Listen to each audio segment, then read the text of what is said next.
This is Keep Up. I'm your host, Cynthia Dill. It is Thursday, July 30th, 2026, and I am pleased to have in my studio Maine State Senator and former Bangor Mayor Joe Baldacci. Thank you very much for joining the show, Senator Baldacci. Well, Cynthia, thank you very much. It's great to be on your show, and it's great to talk to you. I really appreciate the invitation. It's been, I guess, a little over a month since your very exciting primary election, and somewhat devastating loss. You lost by like less than 300 votes after a couple of rounds. What stage of grief are you in? Well, I'm just picking myself up and just keep going. And I'm really happy with the campaign we ran. I came in late. I came in with zero money, and we were able to finish first on election day. And round two, we finished first, but round three, we came up short a little bit. But I'm glad we ran the campaign. I'm proud of the campaign. I think the issues that I worked on in the state Senate, which was like healthcare, education, jobs, basic kitchen table issues, is what will decide this election. And I think those need to be talked about more. And I'm hopeful that we can. Now you're a father as well as a state leader. So if you had to draw a lesson from your experience running in this primary, given the unusual landscape, there was a lot of money poured into the race. You were backed by the the House Democrats, and then the rumor has it, the reporting has it, that your main opponent, Matt Dunlap, was supported by Republicans disguised as Democrats. So what lesson do you draw from this race? Well, as a father, my daughters came up and we were together that week, which was very helpful, to be honest with you. And just talking as a father, my wife said I exhibited good modeling behavior because I kept it all. I didn't lose my cool, and I just felt I tried to be very somber about it and to learn our lessons. So, as a father, what I would say is what I tried to show my daughters is that we can come back after things like this, and that we do our best, and we just keep going, and we have that fortitude, hopefully, just to keep going. And my daughters try to keep me in line as well. So I mean, they have they're working with a lot of material here. They're very concerned about their father on several levels. Well, they're very lucky, I'm sure. Now, I hope this audio is not so bad. On my end, it's a little bad, but I hope you can hear me. You mentioned that this was a ranked choice voting primary in Maine's Second Congressional District, which is, for listeners who aren't aware, it's the district in our state that Donald Trump won, and that the person who you hope to replace, Jared Golden, won by the skin of his teeth. Right. I don't know what your position has been in the past about ranked choice voting, but has your experience changed your perspective about ranked choice voting, whether it's good or bad, or what's your insight to ranked choice voting now that you've kind of, really seen all sides of it? So I think I can say fairly confidently that on paper, that it looks like it tries to be fair, and I've supported it in the past. My concern is that this process took so long. I mean, we were waiting 10 days for these results, and I question whether we have the adequate technology. I mean, if we're going to be waiting that long for results, we might as well just have a normal runoff. Yeah. And I would feel more comfortable with that, because a lot of the other issue that I'm concerned about is that there's a lot of voters. First of all, we had a huge turnout, and there's a lot of voters who are confused by the ballot thing. Not everybody's up to speed about how exactly this is going to work in terms of their choices and how that's going to be counted. So at this point, I'd probably say I'm more in favor of just a straight runoff with the top two finishers and having it done that way. I agree with you. It also takes the fun out of election night. It Yeah. used to be that Yes. you'd have like an election night and then there'd be a party and you could, celebrate who won or stay up late and get the Right. results. The other idea that I like is like a jungle primary where, everybody who's running, regardless of party, is on one ballot. Yeah, I proposed that in the legislature, Oh, and really? yes, I love the jungle primary. I think it's a great idea. I would prefer that too. I proposed it in the legislature. I couldn't get a single Democrat or Republican to join me. They just left me hanging out there. But I agree with you. I think that is the best. That's a genuinely open primary to begin with. No, I'm a big fan of that. So I'm glad you mentioned that. Yeah, because as it is right now, people are in their silos. Like for the first time, I actually selected a Republican primary in the gubernatorial race because I was really impressed by Ben Midgley and Jonathan Bush. Mhm. And I heard those men and I got to hear their ideas. There's a lot of people who would never even hear them because they're just going to, but I also think very highly of Hannah, so Yeah, there's a lot of people I think highly of. So I think that yeah. would be interesting. I no, Okay. I think it would be a positive thing for the state overall. So I will keep pushing for that. But I'm glad to hear that someone else supports that. Now, we have to talk about this US Senate race just because, it's in our face, everywhere we look. And do you regret supporting Graham Plattner? Well, if you look back, the only time I ever said anything about him was after Governor Mills dropped out, and I said I would support the Democratic nominee. But I was the only candidate that wasn't trying to attach himself to Graham Plattner. I tried to run my own race, and I really didn't say any. I didn't get into that race at all until after the latest allegations came out, and then I, certainly was demanding his resignation from the seat. But during the campaign, and it was partly intentional on our part because the second district is different politics, and I didn't want. I understand other people wanted to get attached to him, but I stayed away from that, and I did not get involved in that race. The only comments I made about him is that if he's the Democratic nominee, I will support him, and that was in May. So, but no, I'm very disturbed by his campaign. I think I know Genevieve McDonald, and she's a good person, and I think she's been unfairly maligned. She really put her heart on her sleeve, in my opinion. And I've talked to her continuously over the last few months because we have mutual friends. And so, in retrospect, I mean, it was a train, uh, I guess, that was headed to disaster, but everybody jumped on the train. I'm not saying I didn't, but I tried to keep my distance, and I supported him only after Governor Mills dropped out and he was the only person running, basically. It's So the thing that's sad to me is that he got more votes than than like anybody else when the signs were all there that there was a real, I think, problem. Um, no, I agree with you, and I think it could be said it was a $16 million con job, to be honest with you. And I'm sure that quote will be picked up. But what was most disturbing, Cynthia, is last week when his that Morris Katz individual was interviewed by Ezra Klein.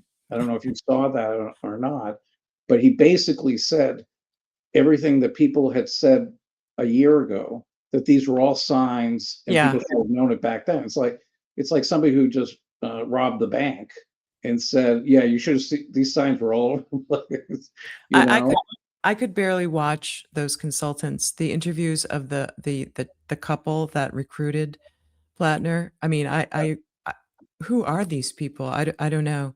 But what's it gonna take for the Dem now I'm gonna just quickly, since I have your You, attention. you can have me for more than 10 or 15 minutes if you need to, because I enjoy talking with you. Well, thank you. Okay. I appreciate you coming on the show. I'm concerned that Yes. my audio is bad, and I don't know why, but hopefully it'll sound good because I like Right. what you're saying. Yeah. Um, uh, what's it gonna take to get the Democratic Party or to get some leadership to hear the concerns of some women like me that some of this gender stuff has gone too far. Like, I just wish that we could at least have a public hearing on the impact that gender identity laws have on the rights of women and girls. There's never been a public hearing. It just kind of got snuck in, and we've never had, as a community, an open discussion. And so there's this polarized, I don't know. So what we talked earlier, but you're a father of girls. I mean, Yeah. how can we allow this? How can we allow men into women's prisons? I mean, this is crazy.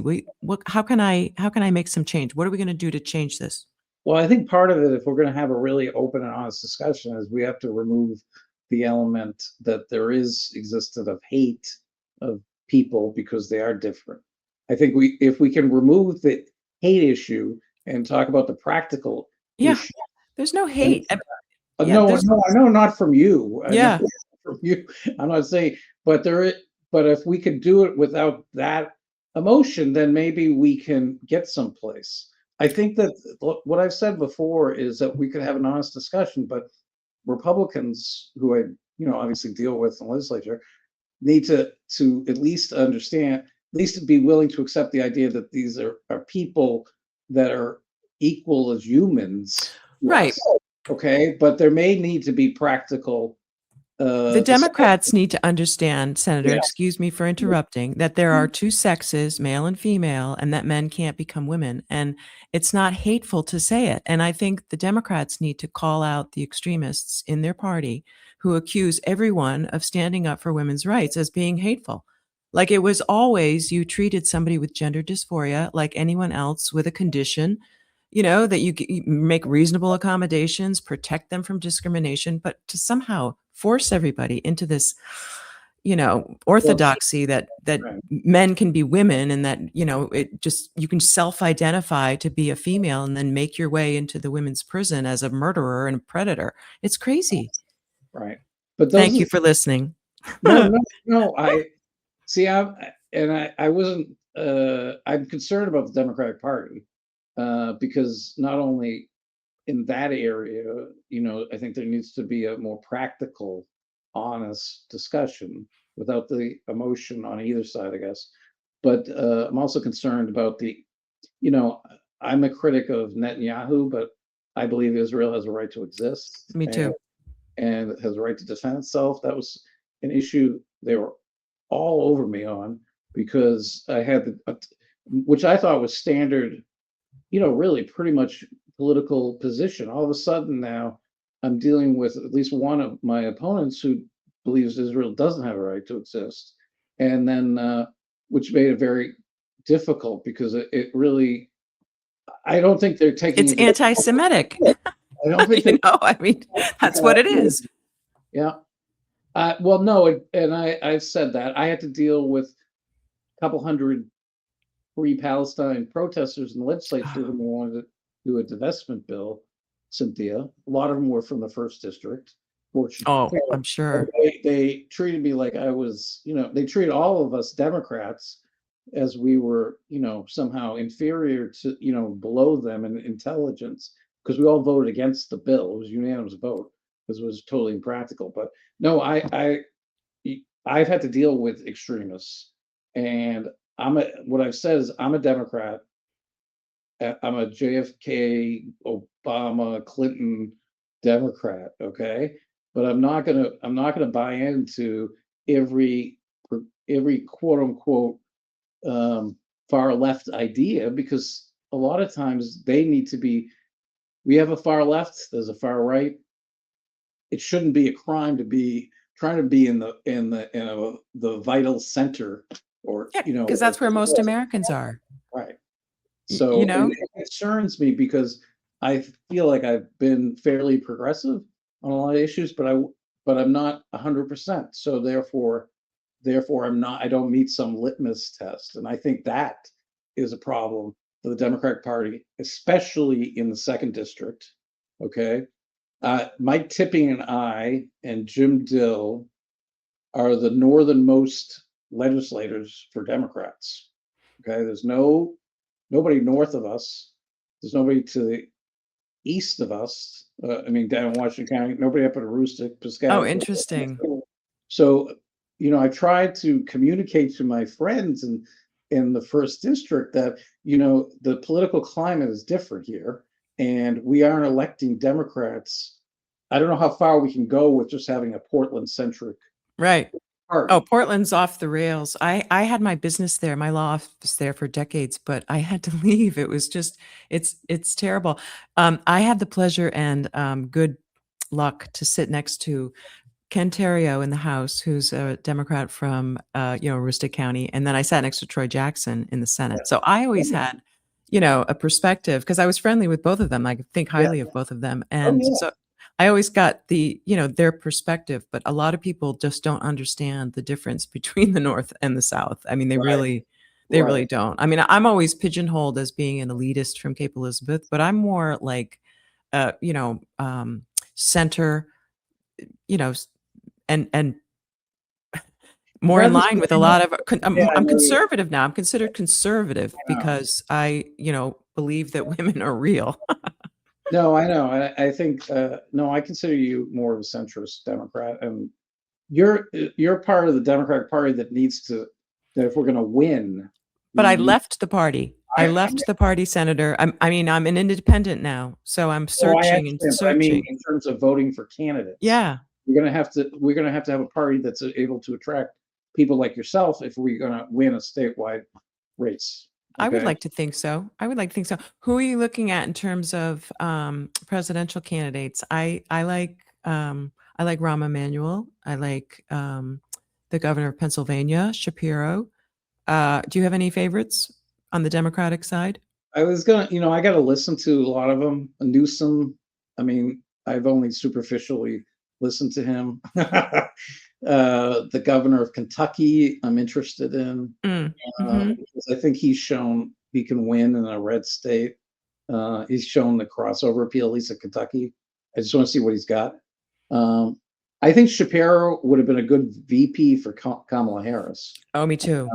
I do. I think he's got guts, and I think he's a fighter. So we'll see. I'm open to supporting him. I just need to listen because there's going to be a ton of these people running. So Well, more closer to home, we have a huge election coming up in November. Obviously, there's races all over. Do you have anything, predictions on what's going to happen in the Second Congressional District? if I had any predictions, You keep them to yourself. I keep no, but I'm hopeful that Paul LePage is not elected as congressman because, to be honest with you, he was not a good governor. He was very difficult. I was on the city council in Bangor and I served as mayor. He was extremely difficult with us on a number of issues. He tried to put a private prison in the middle of a residential neighborhood without even talking to the city. He wanted to close Dorothea Dix mental health hospital, which should be actually the beds. We should be increasing the number of beds because we have people that are untreated mentally ill that need to get treatment. But he did a lot of little things like that, and I'm sure he did them to other communities. But he's not well remembered here in town. Do you feel any bitterness about the primary, given the money that the Republicans put in to bolster your opponent? Well, that was something I don't know about bitterness. I've got to, deal with it and move on. I can't do anything about it now. I ran the best campaign I could. I felt we had it before that money, before they came in. I felt we had it. I think that the party should be upset about being duped.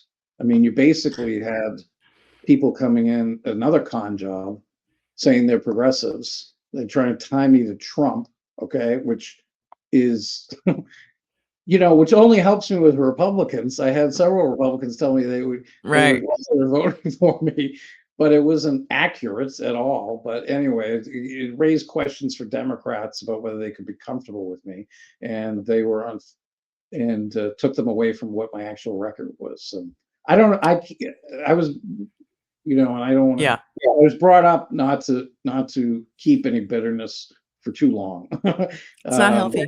it's not healthy. My family has been great and supportive. So I'm just looking forward. I'm a very fortunate person for a lot of different reasons.